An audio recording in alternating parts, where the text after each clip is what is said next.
goodness.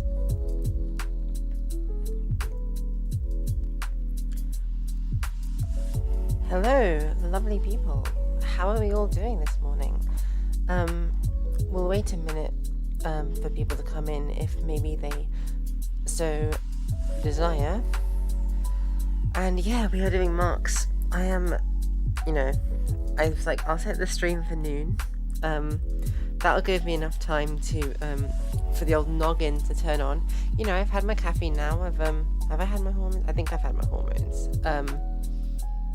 I'll take her just in case.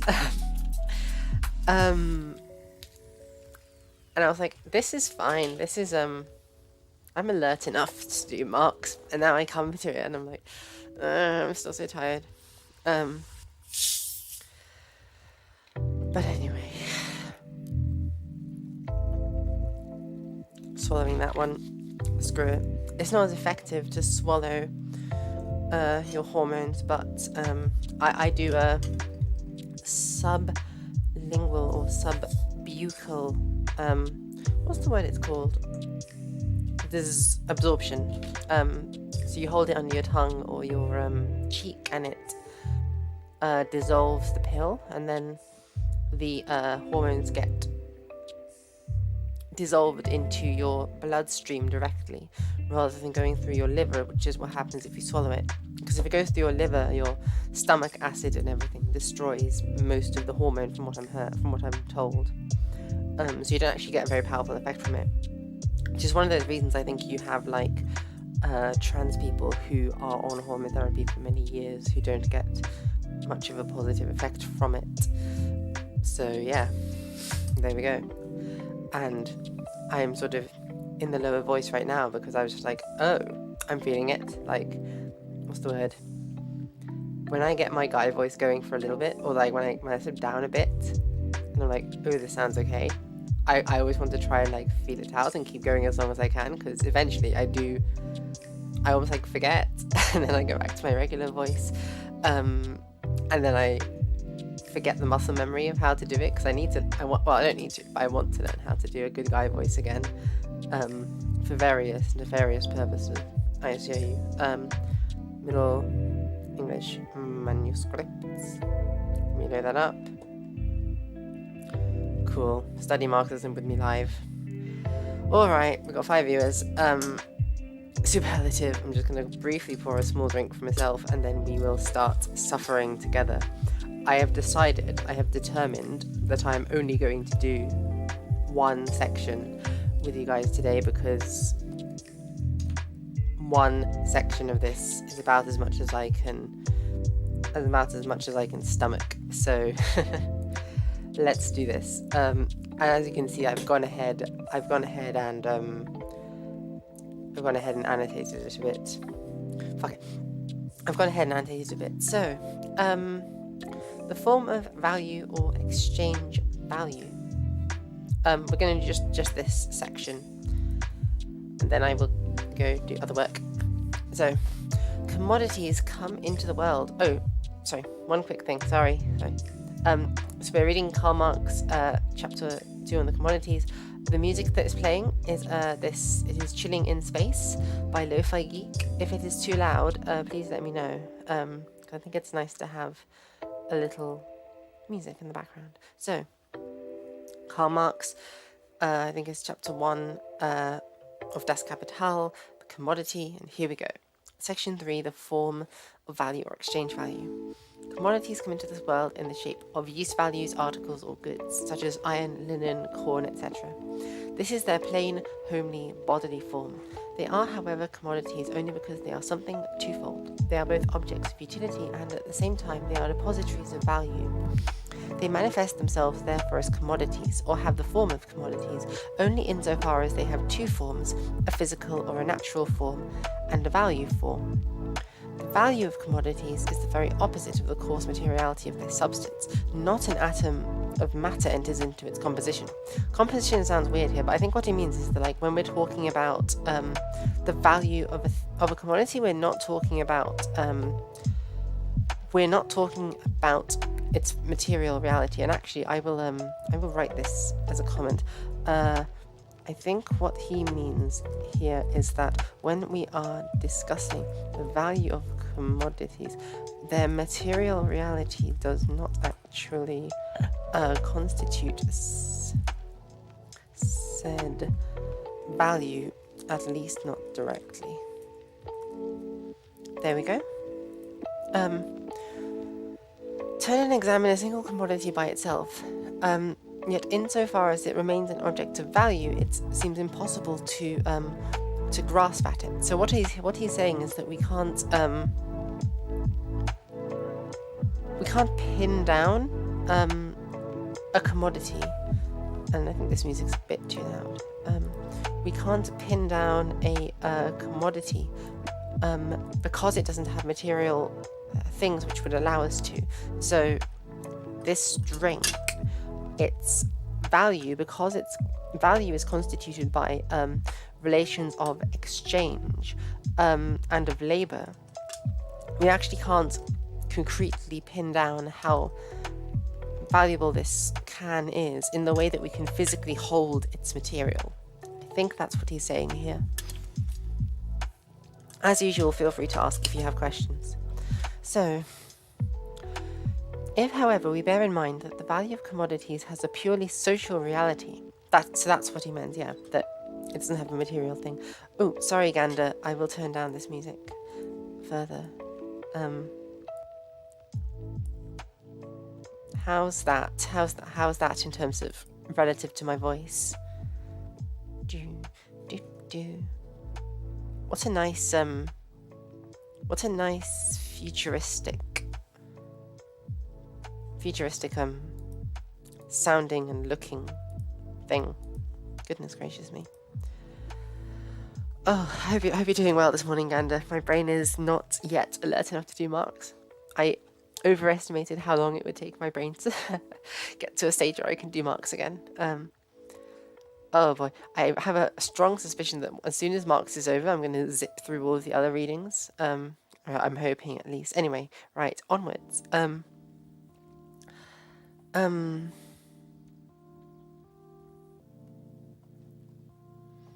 That they acquire this reality only insofar as they are expressions or embodiments of one identical social substance, vis-a-vis human labor. It follows as a matter of course that value can only manifest itself in the social relation of commodity to commodity. In fact, we started from exchange value, or the exchange relation of commodities, in order to get at the value that lies hidden behind it. We must now return to this form under which value first appeared to us. Everyone knows, if he knows nothing else, that commodities have a value form common to them all, and presenting a marked contrast with the varied bodily forms of their use values. I mean their money form. And I think that is what he was saying earlier, what I was saying about how this can be exchanged for £1, and I think that would be its money form. And that is a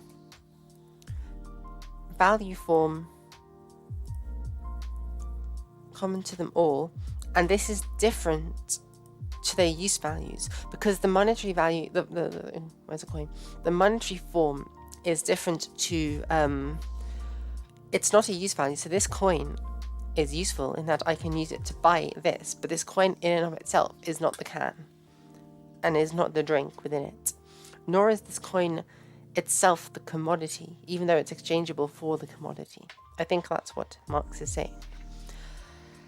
Here, however, a task is set us, the performance of which has never yet even been attempted by bourgeois economy. The task of tracing the genesis of this money form, of developing the expression of value implied in the value relation. Oh God.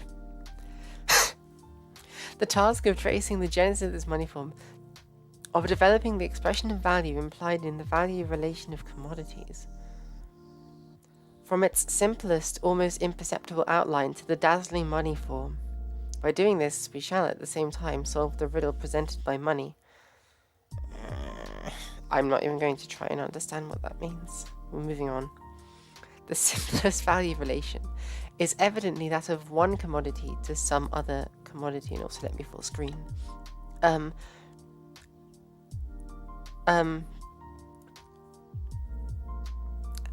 simplest value relation is evidently that of one commodity to some other commodity of a different kind. Yeah, Matt, it really does read like New Introduction to Old Norse. It's painful. God.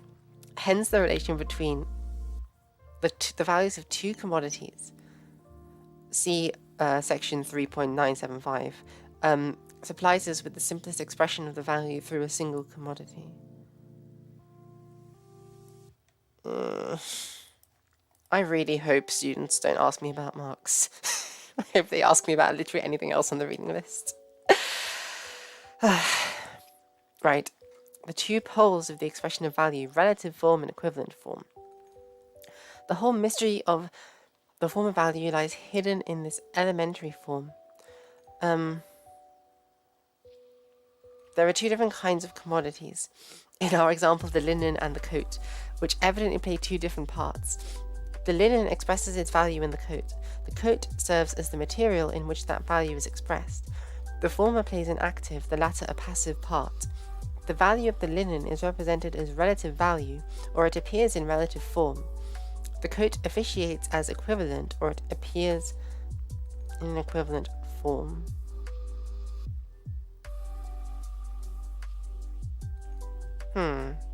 Okay, hang on. The linen express... Right, I think this is what it is. So when he says the linen expresses its value in the coat, I think what this is that... yes, hopefully my students will sleep through this part. I'm praying. See, that's the thing. The students have the luxury. We've all done this, right? Of like, you go to a class and you either haven't done the reading or you've like skimmed it and you haven't really paid attention. I don't get to do that. I have to know everything. And it's funny because part of the reason I wanted to teach this module is that it would force me to like learn more stuff about things that I don't know that much about, like critical theory. I knew a bit, but not tons of it. Because when I taught the medieval module last semester, funnily enough, I didn't actually read the scholarly stuff that they provided. So I didn't read the reading list that my students read. Because I'm familiar with medieval literature, like I know how this stuff works. Whereas this is new to me, so I really need to read all of it and drill down and get it good, you know? That's what we're doing now. So the linen expresses its value in the coat serves as the material in which that value is expressed. So I think what this means is that the linen does not, on its own, without the value of labor, its material properties do not meet a human need, because you can't wear it. And when it's made into a coat, it can express a use value. I think that's what it means. So yeah, the coat officiates as equivalent, or it appears in equivalent form. The relative form and the equivalent form are two intimately connected, mutually dependent, and inseparable elements of the expression of value, but at the same time they are mutually exclusive, antagonistic extremes. That is, they are poles of the same expression. They are allotted respectively to the two different commodities brought into relation by that expression. It is not possible to express the value of linen in linen. Yeah, that's the key thing. I think that's what it means by relative form, because it means nothing to say that. The value of linen can therefore be expressed only relatively, that is, in some other commodity. The relative form of the value of the linen presupposes therefore the presence of some other commodity. I guess like this can, it would be difficult to talk about the value of this can if we didn't also have the shampoo to talk about it. And the fact that I've still got the shampoo on my desk embarrassingly communicates to you guys that I have not done anything approximating cleaning, because I am a gremlin. Welcome, Vaughn. Ganda has a question. Doesn't its potential to be a coat give it value? So, Ganda, I think... Right.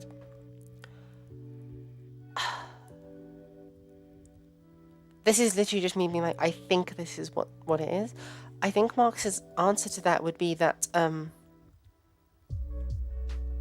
No, the linen's potential to be a coat is not what gives it value, because what gives it value is the input of labor, because only with the input of labor can the coat serve a use value. So can the coat meet some basic human need? I think that's what Marx would say about this. But that's a good question. It's good to ask these kind of questions so that I make sure that I'm able to explain it. So thank you, Ganda. And I hope you're having a good morning/afternoon, Vaughan. What did I write for a note here? Yes. So this this bit is quite good. That second commodity, so comparing the linen to the coat, is not the one whose value is expressed. Its function is merely to serve as the material in which the value of the first commodity is expressed. So what this means is that, like, this is a bit unnecessarily complicated in the way he's framing it. I said that, like, the second commodity is like the shadow which gives contrast to establish the light of the first commodity. So what this is saying is that in this, if I say the sentence, this this drink is as valuable as this shampoo because I pay £1 for both of them. Saying that means that I am not expressing the value of the shampoo. Its function in discourse, so when I talk about the value, is only in that sentence to describe the value of this first commodity, basically. So they're talking about discourse here rather than I think Marx is talking about discourse rather than an objective kind of value. To me, the value of the coat is being warm and dry, says Real Things. I get that, and that's the use value. So now you can say that this coat serves a great use value because it keeps me warm and dry. A single commodity cannot therefore simultaneously assume in the same expression of value both forms. The very polarity of these forms makes them mutually exclusive. Whether then a commodity assumes the relative form or the opposite equivalent form depends entirely upon its accidental position in the expression of value. Yeah, so to use that example earlier, I think what this means is if I change the sentence around and I say this shampoo is worth £1 because it's equivalent to this can, suddenly this can is only existing in the sentence in order to give a contrast to how valuable the shampoo is. It's like a framing device almost. Ganda says, like, you see, I think, yeah, like that Ganda, that sort of reaction is how I'm feeling to all of this. Is like, I think I get it, and I'm praying that I will be able to explain it. Goodness gracious me. Vaughan says, Marx is wrong on this. Linen sheets are very expensive. The linen can stand alone as a product. The weaving, etc., is a finished product, IMO. So Vaughan, it's not to say that it's not to say that the linen is not a commodity. What he's saying is that when we compare the linen to a coat, and we say that 10 bolts of linen is equivalent to a coat, we are using the linen in that context only to establish the value of the coat within the context of that sentence. I think that's what he means by that. So yeah, let's go on now to the relative value form of value. In order to discover how the elementary expression of the value of a commodity lies hidden in the value relation of two commodities, we must in the first place consider the latter entirely apart from its quantitative aspect. The usual mode of procedure is generally the reverse, and in the value relation nothing is seen but the proportion between definite quantities of two different sorts of commodities that are considered equal to each other. It is apt to be forgotten that the magnitudes of different things can be compared quantitatively only when those magnitudes are expressed in terms of the same unit. So, Matt says, I think Marx may be simplifying the chain of labour from initial product to end user, much in the same way as VAT in the UK is charged to the initial manufacturer but is passed on to the end user. What is it? So, where are we at? Matt, do you mean like he's almost like focusing on the end product and the final stage of production too much, because at the point at which it becomes a coat, we generally regard that as a point at which no further labor needs to be expended on it. Like, it is able to serve a use value at that point. And are you saying that Marx is focusing too much on that stage of everything?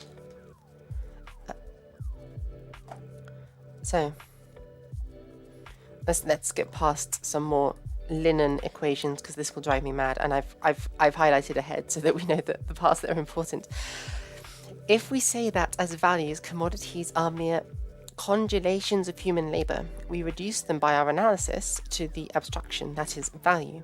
But we ascribe to this value no form apart from their bodily form.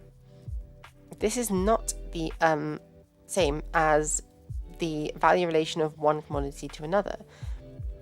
Here, one commodity stands forth in its character of value by reason of its relation to the other.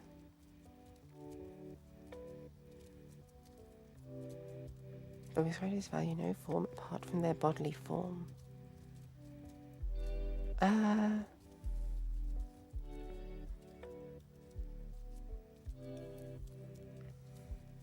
Commodities are mere. I think what he's saying is that, according to the system, Marx is saying that we should examine commodities according to the labor that goes into them, the human labor that goes into them, and we should regard them as congelations of human labor. So rather than viewing this as like £1 or equivalent to a shampoo, we should regard this as this took so and so many hours of labor to make. And he's saying this is also reducing it to a kind of value, an abstraction. But he ascribes this value no form apart from its bodily form. Right, okay, yes. So I think what he's saying is, because the labor that's required to make this is specific to this, and therefore it's inherent within it. So if we say that this is, the value of this is the labor it took to make it, that is specific labor. Whereas if we say that this is equivalent in exchange to this shampoo, we're talking about its value as this abstract, fungible thing like money, say £1, right? And that is completely removed from the material form of the can. So I think what Marx is trying to say with this is that looking at commodities from the perspective of the labor it takes to make them actually brings the focus back down to the material reality of the can and of the drink inside it, rather than this abstract notion of value, which alienates the product from the material world and therefore from the humans who use the product and interact with it. Am I making sense with that, or do you guys think I've misinterpreted what Marx is saying here?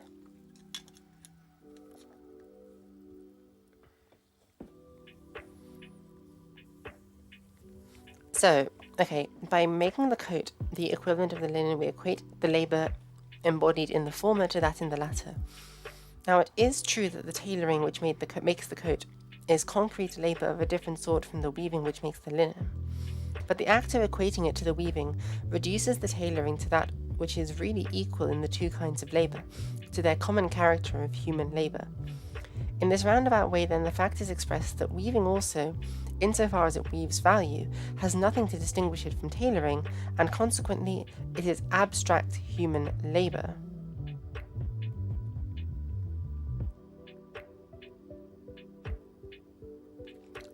Yeah, I was right, cool. It's the expression of equivalence between the different sorts of commodities that alone brings into relief the specific character of value-creating labor. Right, so, I think what this is meant to be saying is that from an exchange value perspective, we can say that this can is equivalent to the shampoo. But the labor that creates this can is not the same as the labor which creates this shampoo.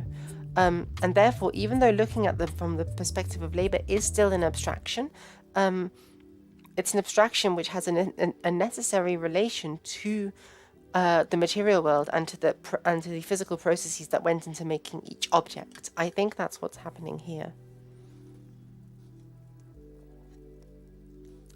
Matt says this is very much from the perspective of filling a tax return, which is something I never want to do again. Oh my goodness, do we have to fill out tax returns in the UK? Like, I'm worried now because I never have. I mean, I've only worked like one I've only worked one formal job, and it was part-time. So maybe I didn't have to. I'm like, oh shit, have I accidentally dodged a bunch of taxes and I'm going to get in trouble? Oh shit. It is the expression of equivalence between different sorts of commodities which alone brings into relief the specific character of value-creating labour, and this it does by actually reducing the different varieties of labour embodied in the different kinds of commodities to their common quality of human labour in the abstract. There is, however, something else required beyond the expression of the specific character of the labour of which the value of the linen consists. Human labour power in motion, or human labour, creates value but is not itself value. It becomes value only in its congealed state, when it's embodied in the form of some object. Cool. In the production of a coat, human labour power in the shape of tailoring must have been actually expended. Human labour is therefore accumulated in it. So this can is an accumulation of human labour. In this aspect, the coat is a depository of value, but though worn to a thread, it does not let this fact show through. And as equivalent of the linen in the value equation, it exists under this aspect alone. It counts, therefore, as embodied value, as a body that is value. And I am going to show you guys real quickly. Actually, no, I'm not going to show it because the trailer might be copyright. IMDb Time movie. In Time, here we are. This is a pretty good movie, IMHO. So this movie, I highly recommend. It stars Justin Timberlake. It's a really good exploration of this concept. So what Marx is saying here, right, is that all products are actually congealations of human labor, and human labor is the amount of and value as defined by human labor is the amount of time it takes for labor to create the product under normal working conditions and under normal skill sets available at the time. So in theory, that can apply to like everything in our society, right? This mouthwash is an amount of labor.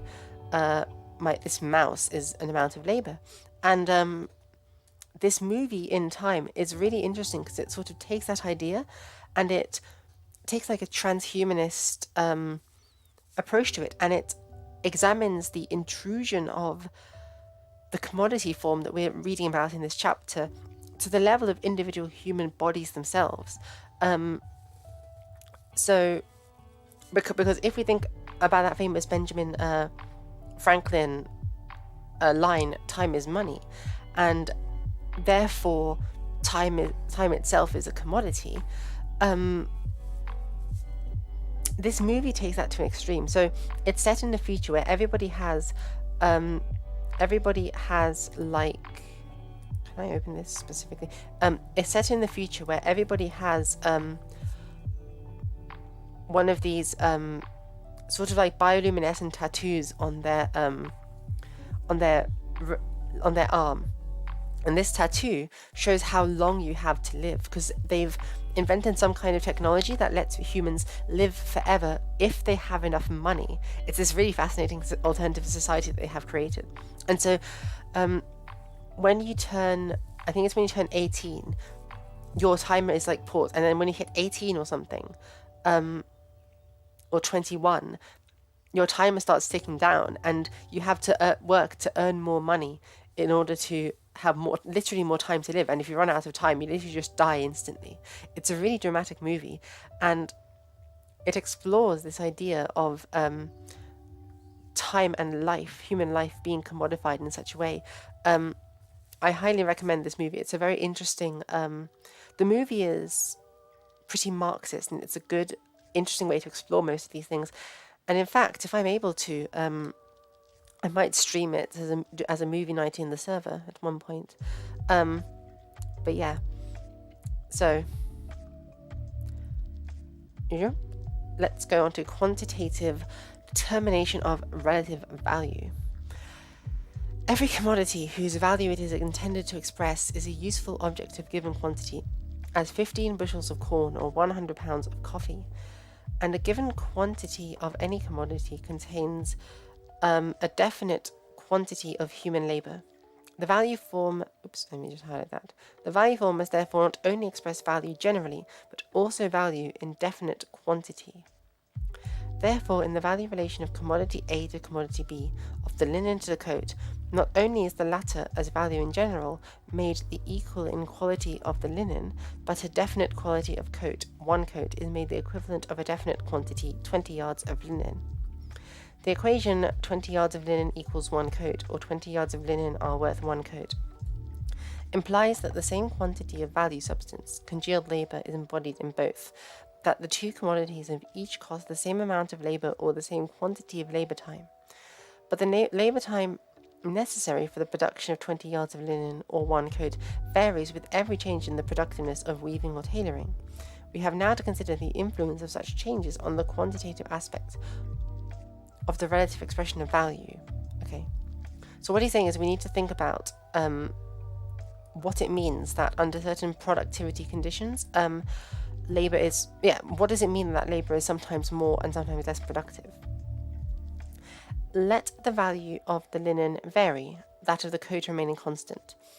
If, say, in consequence to the exhaustion of flax-growing soil, the labor time necessary for the production of the linen be doubled, the value of the linen will also be doubled. Instead of the equation 20 yards of linen equals one coat, we should have 20 yards of linen equals two coats, since one coat would now contain only half the labor time embodied in 20 yards of linen. If, on the other hand, in consequence, say, of improved looms, this labor time be reduced by one half, the value of the linen would fall by one half. Okay.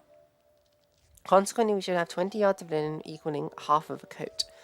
The relative value of commodity A, that is, its value expressed in commodity B, rises and falls directly as the value of A, the value of B being supposed to be constant.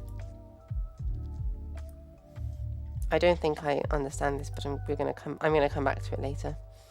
We'll move past it for now. Let the value of the linen remain constant, while the value of the coat varies. If under these circumstances, in consequence, for instance, of a poor crop of wool, the labour time necessary for the production of a coat becomes doubled, we have instead 20 yards of linen equaling one coat, and 20 yards of linen equaling half of a coat. If, on the other hand, the value of the coat sinks by one half, then 20 yards of linen are equivalent to two coats. Hence, if the value of commodity A remains constant, its relative value is expressed in commodity B rises and falls inversely as the value of B. If we compare the different cases in 1 and 2, we see that the same change of magnitude in relative value may arise from totally opposite causes. Thus, the equation 20 yards of linen equals one coat becomes 20 yards of linen equals two coats, either because the value of the linen has doubled or because the value of the coat has fallen by one half. And it becomes 20 yards of linen equals half a coat, either because the value of the linen has fallen by one half or because the value of the coat has doubled. 3. Let the quantities of labour time respectively necessary for the production of the linen and the coat vary simultaneously in the same direction and the same proportion. In this case, 20 yards of linen continue to equal one coat, however much their values may have altered. I think this is just like inflation in general, isn't it? I'm actually going to put a note for that. Comment. Is this the same as inflation? Their change of value is seen as soon as they are compared with a third commodity whose value has remained constant. Okay, so this is the same thing we were talking about earlier about how you need to have the shampoo to compare the drink to in order to determine the drink's value. And it is saying there that if you have two things like that and their value is improving, their value is changing over time, you can only identify their value by comparing it to a third commodity. If the values of all commodities rose or fell simultaneously and in the same proportion, their relative values would remain unaltered. Their real change of value would appear from the diminished or increased quantity of commodities produced in a given time. Okay. Thus, real changes in the magnitude of value are neither unequivocally nor exhaustively reflected in their relative expression, that is, in the equation expressing the magnitude of relative value. The relative value of a commodity may vary, although its value remains constant. Its relative value may remain constant, although its value varies, and finally, simultaneous variations in the magnitude of value and in that of its relative expression by no means necessarily correspond to in amount. Okay. I don't fully understand, but I am going to move on because my brain is not helping me right now. The equivalent form of value. We have seen that commodity A, by expressing its value in the use value of a commodity differing in kind, at the same time imposes upon the latter a specific form of value, namely that of the equivalent. The commodity linen manifests its quality of having a value by the fact that the coat, without having assumed a value form different from its bodily form, is equated to the linen. The fact that the latter therefore has a value is expressed by saying that the coat is directly exchangeable with it. Therefore, when we say that a commodity is in the equivalent form, we express the fact that it is directly exchangeable with other commodities. Tasha Tzu says, Marx is so long-winded and dense that most Marxists have never read Das Kapital fully and just memorized the best quotes. Addressed the problems of 1860 and now very dated. Yeah, Tasha, to be sure, I wouldn't claim that all of this stuff is necessarily directly relevant to present-day societies. Nor am I reading this by choice, nor would I probably read this by choice. Yeah, Das Kapital is long and dreadful. It's probably good to try to read it at least once, but it's not easy. Anyway. Right, so when we say that a commodity is in the equivalent form, we express the fact that it is directly exchangeable with other commodities. When one commodity, such as a coat, serves as the equivalent of another, such as linen, and coats consequently acquire the characteristic property of being directly interchangeable with linen, we are far from knowing in what proportion the two are exchangeable. The value of the linen being given in magnitude, that proportion depends on the value of the coat. Whether the coat serves as the equivalent and the linen as a relative value, or the linen as the equivalent and the coat as relative value, the magnitude of the coat's value is determined, independently of its value form, by the labour time necessary for its production. But whenever the coat assumes in the equation of value the position of equivalent, its value acquires no quantitative expression. On the contrary, the commodity coat now figures only as a definitive quantity of some article. But whenever the coat assumes in the equation...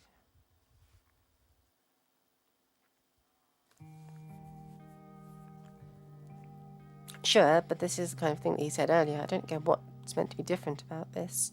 For instance, 40 yards of linen are worth what? 2 coats? Because the commodity coat here plays the part of equivalent, because the use value coat, as opposed to the linen, figures as an embodiment of value. Therefore, a definite number of coats suffices to express the definite quantity of value in the linen. Oh God. 2 coats may therefore express the quantity of value of 40 yards of linen, but they can never express the quantity of their own value. Okay, we said this earlier. Can't compare coats to coats. A superficial observation of this fact, namely that in the equation of value the equivalent figures exclusively as a simple quantity of some article, of some use value, has misled Bailey, as also many others, both before and after him, into seeing in the expression of value merely a quantitative relation. The truth being that when a commodity acts as an equivalent, no quantitative determination of its value is expressed. Yes. Real Things says inflation is what happens when the cost of producing items increases or when the amount of money available increases. Both effectively make money worth less. Okay. Michael asks, so a fat and a thin person pay the same for a coat, as the value is only in the coat? No, Michael, because Marx would say that the coat for the fat person, presuming it requires more materials and is bigger, probably requires more labor time to produce that coat for the fat person than for the thin person. So Marx would say that there is more value probably in the coat for the fat man than for the thin man. I think that's what Marx would say.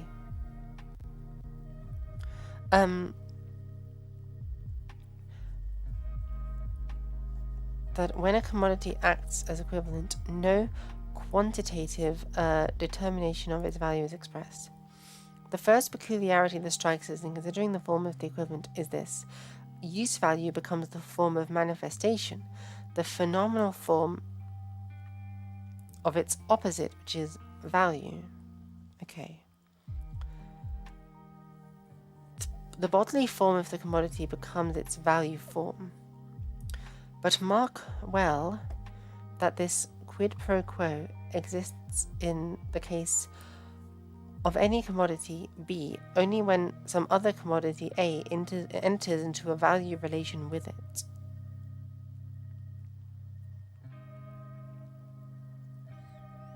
And then only when the limits of this relation, only within the limits of this relation. Oh, okay, right, yes.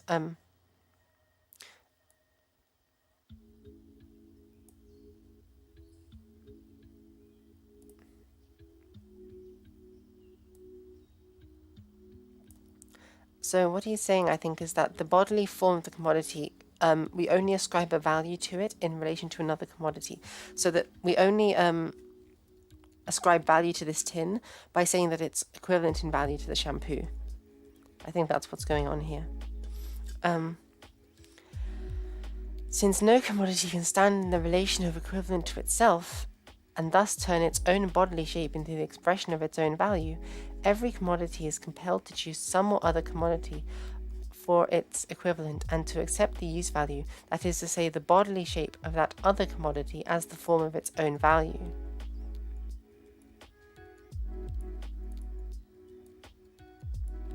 So I think what he's saying is that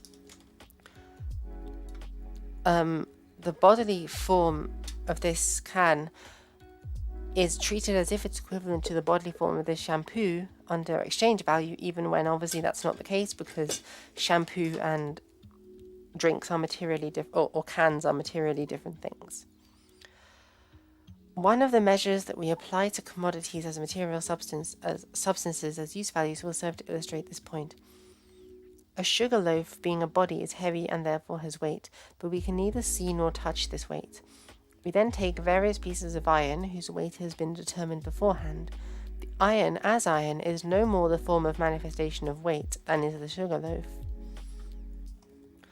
Nevertheless, in order to express the sugar loaf as so much weight, we put it into a weight relation with the iron. In this relation, the iron officiates as a body representing nothing but weight. Oh, okay, right, I get this.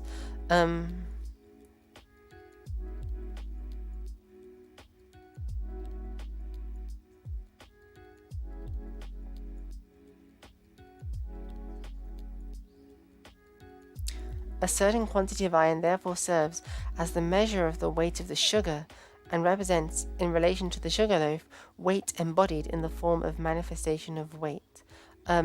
This part is played by the iron only within its relation into which the sugar or any other body whose weight has to be determined enters with the iron.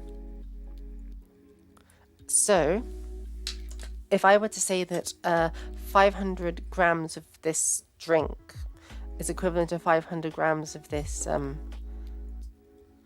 shampoo, the shampoo only exists to give context for why the weight of this can is discursively important, I think is what it's saying. Were they not both heavy, they could not enter into this relation, and the one could not therefore serve as the expression of the weight of the other.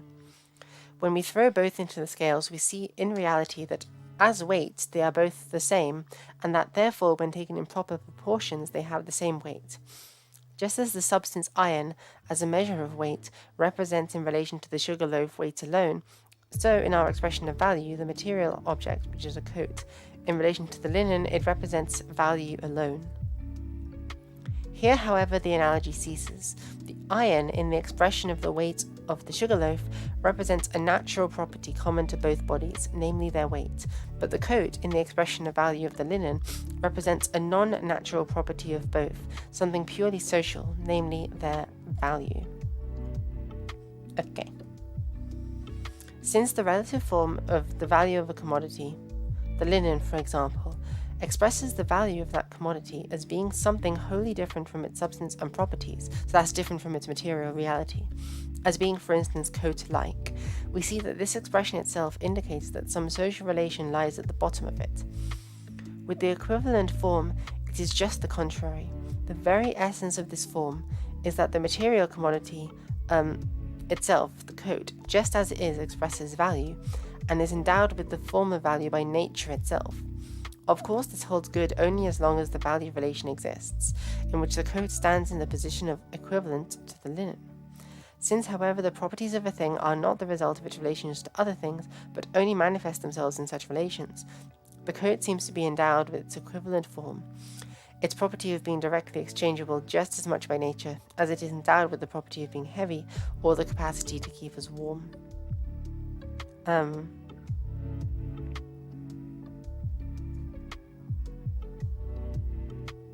Cool. Hence the enigmatical character of the equivalent form, which escapes the notice of the bourgeois political economist until this form, completely developed, confronts him in the shape of money. He then seeks to explain away the mystical character of gold and silver by substituting them for them less dazzling commodities, and by reciting, with ever renewed satisfaction, the catalogue of all possible commodities which at one time or another have played the part of equivalent. He has not the least suspicion that the most simple expression of value, such as 20 yards of linen equaling one coat, already propounds the riddle of the equivalent form for our solution. I think what Marx is saying here is that liberal economists or bourgeois economists regard this stuff in relation to money, like currency, but that currency is not actually a good or useful way to understand the exchange values of what's going on.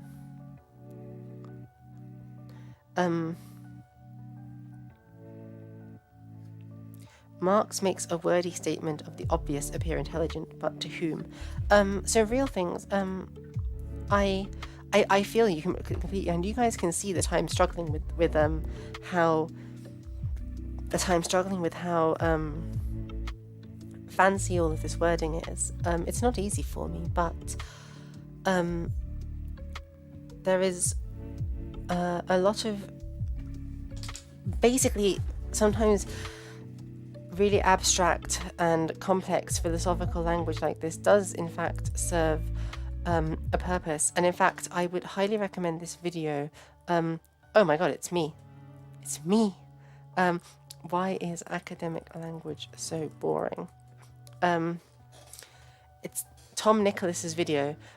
Why is academic writing so boring? Actually, I will leave a link in the chat for people. Fuck off. Because I think it's really good. Oh no, why isn't the chat working? Pop out chat. Gimme. Go. Huzzah. Hopefully we have a pop out chat. Yes, nice. So in this video, Tom Nicholas explains some of the ways in which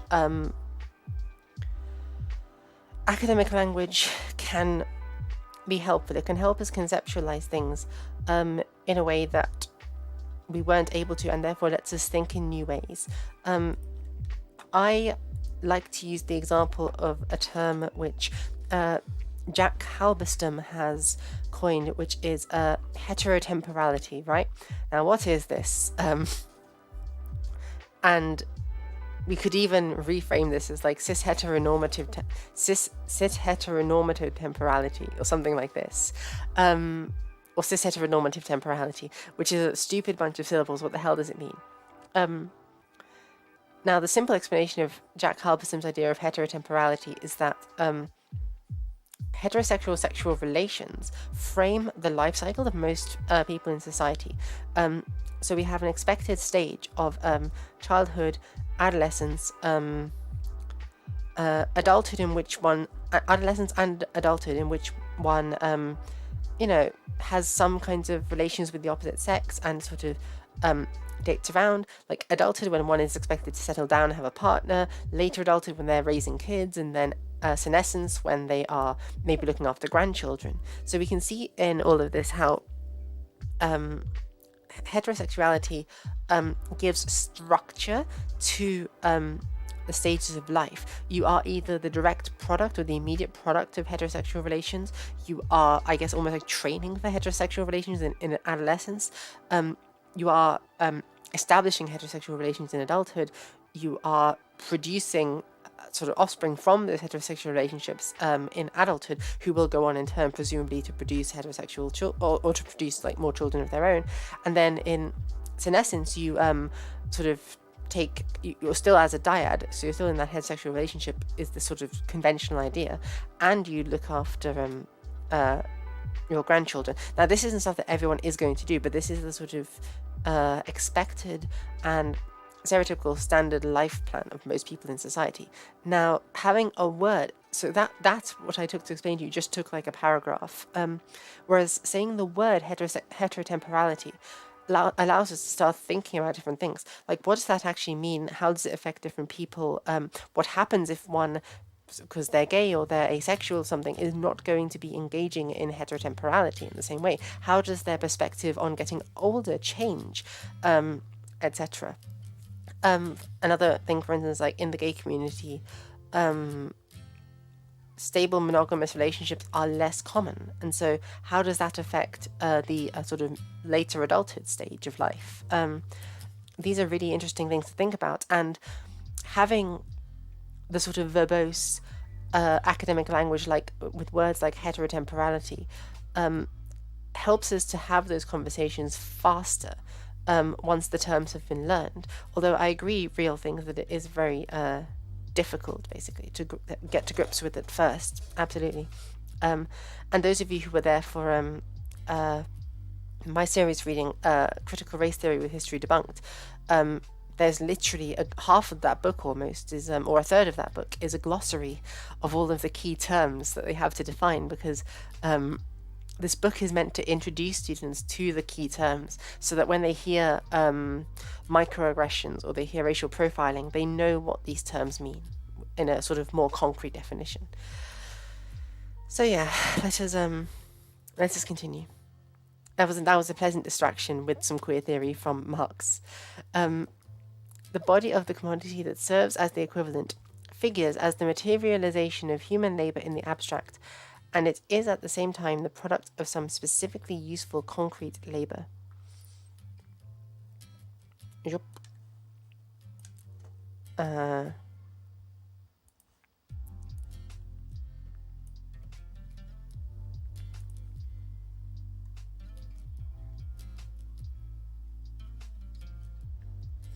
Real things. We wouldn't say, well, sexually normal implies a degree of deviancy for queer identities, which people want to avoid, because statistically common is not the same as common is not the same as normal, or frequent is not the same as normal. What do you mean diversion? And that's just exactly it. We don't want to be saying that gay people are sexually abnormal, or that asexual people like myself are sexually abnormal. Much as some people think we are. Goodness. Do I think utopia can exist without offending anyone? I truly don't know. I'm not interested in questions of utopia because potentially it's a euphemism for nothing. So, the concrete labor becomes therefore the medium for expressing abstract human labor. Okay, right, I think I know. So what Marx is saying here is that because the if we view this can as a product of labor rather than as a exchange value, it therefore represents a material manifestation of labour, and it takes labour from being an abstract into being a physical thing. I think that's what this phrase is saying. Normal functioning of the organism is to procreate. Real things, in terms of sexuality, we're talking about normal in the context of deviant, not in the sense of statistically common. And something that's deviant is something which is socially undesirable and should be shunned. So queer theorists understandably don't want to use language that, like normal or abnormal, that frames queer identities and queer lifestyles as ones which should be shunned or criticized or are problematic for society in some way. No, I know real things, but like that is what the term normal would imply. That's why we avoid using it. You can use terms like frequent or common, because those don't have value judgments to them, but normal definitely does. We say that something is abnormal, it's sort of undesirable. It's a bit weird, isn't it? So yeah.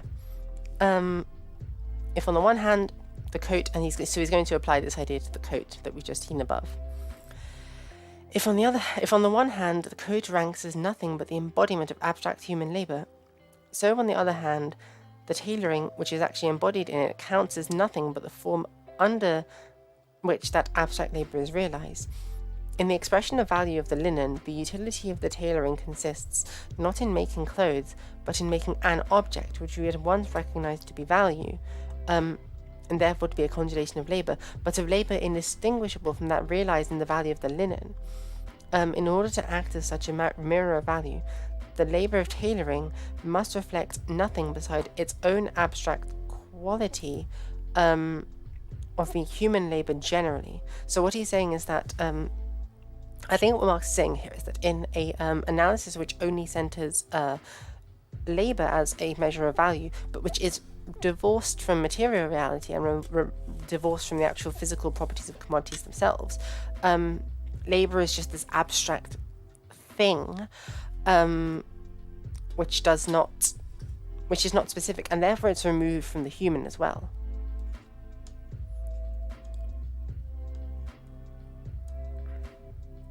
So, in tailoring as well as in weaving, human labour power is expended.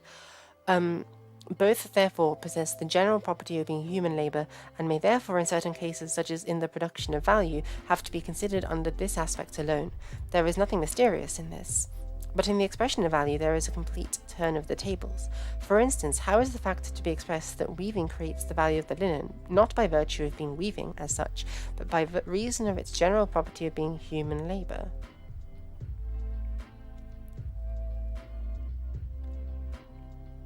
I'm a bit confused about this. Simply by opposing to weaving that other particular form of concrete labour, in this instance tailoring, which produces the equivalent of the product of weaving. Just as the coat in its bodily form became a direct expression of value, so now does tailoring, a concrete form of labour, appear as the direct and palpable embodiment of human labour generally. Hence the second peculiarity of the equivalent form is that concrete labour becomes the form under which its opposite, abstract human labour, manifests itself. Oh, okay, I think I get this. I think. So, I think what he is saying is that concrete human labour as represented in physical objects, which are the product of labour, such as this can, they are the thing which allows us to sort of discursively conceive of labour. So we couldn't have a sense of, we couldn't really talk about the labour that goes into making this can without thinking about the can. Like, it takes 10 hours of work to make this can. Those 10 hours, we don't know what they are. They don't really exist unless we have the material object of the can to contrast to the labour and to give form to that otherwise abstract labour.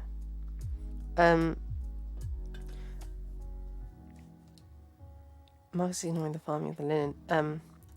Perhaps good points. I don't know. But because this concrete labour, tailoring in our case, ranks as and is directly identified with undifferentiated human labour, it also ranks as identical with any other sort of labour. and therefore with that embodied in the linen. Consequently, although, like with all other commodity-producing labor, it is the labor of private individuals, yet at the same time it ranks as labor directly social in its character. This is the reason why it results in a labor directly exchangeable with other commodities. We have then a third peculiarity of the equivalent form, namely that the labor of private individuals takes the form of its opposite, labor directly social in its form.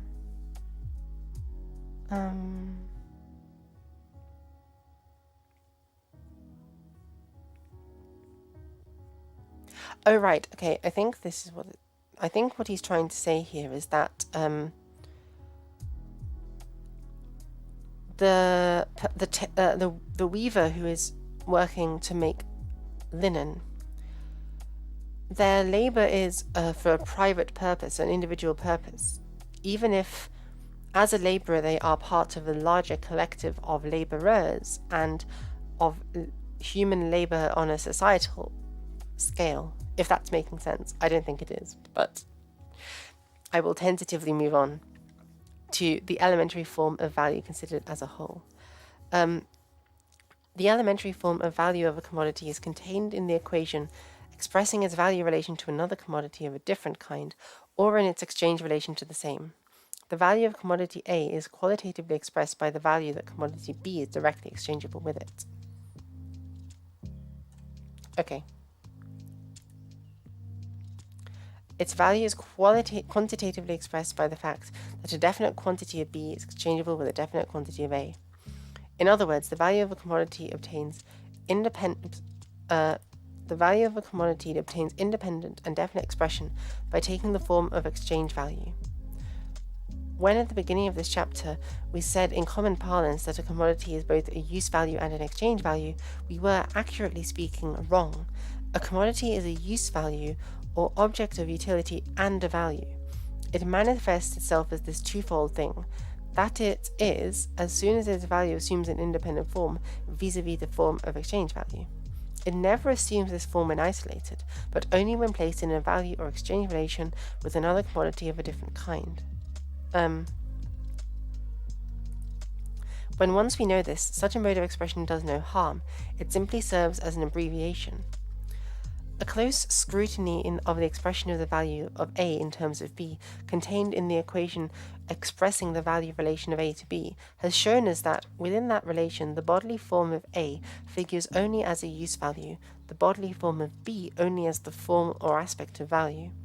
The opposition or contrast existing internally in each commodity between use value and value is therefore made evident externally by two commodities being placed in such relation to each other that the commodity whose value it is sought to express figures directly as a mere use value, while the commodity in which that value is to be expressed figures directly as a mere exchange value. Okay, I think what this is saying is that if I say this thing which I'm about to use is equivalent to this commodity, this commodity is being used to communicate the use value of this first commodity. I don't think that's making sense, but hold on. Containing the expression has shown us that within that relation, the bodily form of A figures only as a use value, the bodily form of B only as the formal aspect. The opposition or contrast existing internally in each commodity between.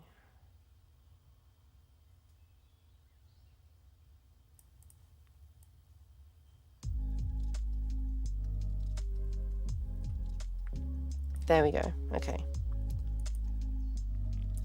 Every product of labor is, in all states of society, a use value, but it is only at a definite historical epoch in a society's development that such a product becomes a commodity, vis-a-vis at the epoch when the labor spent on the production of a useful article becomes expressed as one of the objective qualities of that article, that is, as its value. It therefore follows that the elementary value form is also the primitive form under which a product of labor appears historically as a commodity, and that the gradual transformation of such products into commodities proceeds pari passu. I think that's like with an equal step. So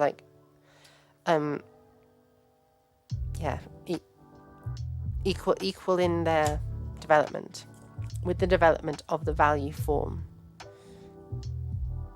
Oh goodness, let me try and figure this out. Every product of labour is, in all states of society, a use value, but it is only at a definite historical epoch in a society's development. Okay, right. That such a product becomes a commodity.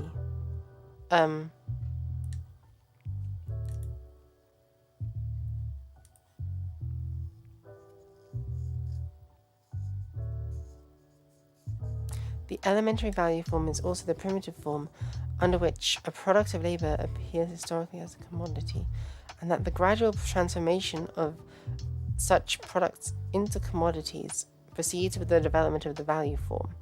Okay, I think what he's saying is that when we are having a market society where we can exchange items, that requires this concept of like abstracted value in order to, or value abstracted from use value in order to function. So abstracted value is necessary for barter, let's say, or just for trade. We perceive at first sight the deficiencies of the elementary form of value. It is a mere germ which must undergo a series of metamorphoses before it can ripen into the price form. The expression of the value of commodity A in terms of any other commodity B merely distinguishes the value from the use value of A, and therefore places A merely in a relation of exchange with a single different commodity B. But it is still far from expressing A's qualitative equality and quantitative proportionality to all commodities. Oh fuck, my head is hurting. To the elementary relative value form of a commodity, there corresponds the single equivalent form of one commodity.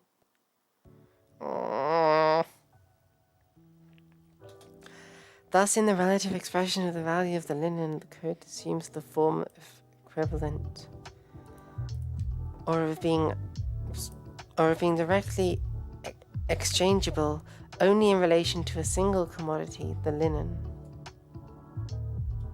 Pari passu equals concurrent. Maybe. I'm too tired to explain what the Latin could mean right now. Pari passu, it's like in an equal step kind of thing. But it might have a different meaning in academia, I'm not sure.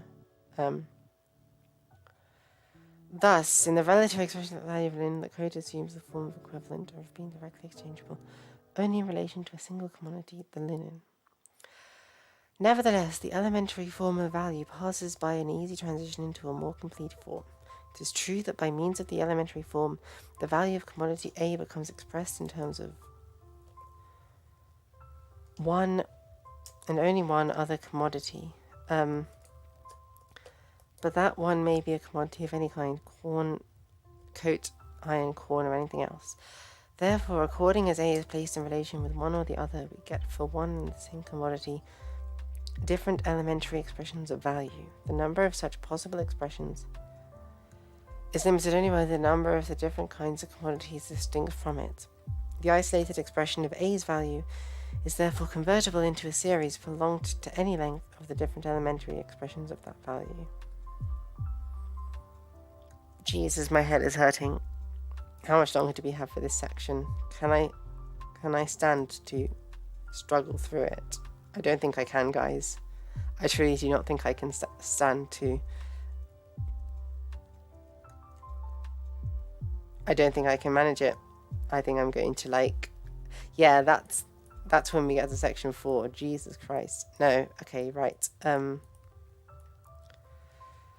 I'm going to pause this, and I am going to finish the rest of this at another time, when hopefully I can get my head around it. I think what I need to do, like how at the beginning of this stream I was faster because I had already read through it once, and I was just reading out the highlights, and when I was rereading because I was reading through the first time to be like, what are the parts where he's summarizing the ideas, and so therefore when I was reading it a second time I could very easily point them out.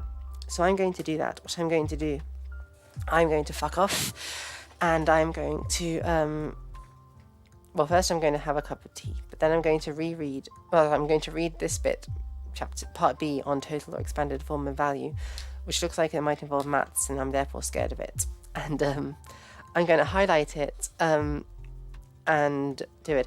Gander, yes, Marx is beating me in the war of attrition. I'm tired, man. I don't have the energy, man. Thank you, Real. I admire your fortitude for sticking with it for so long. I have to. It's literally my job, and that's why I'm like, well, if I have to do the job anyway, I might as well make this available and put it out there in a PDF. Sorry, not in a PDF. Fucking hell.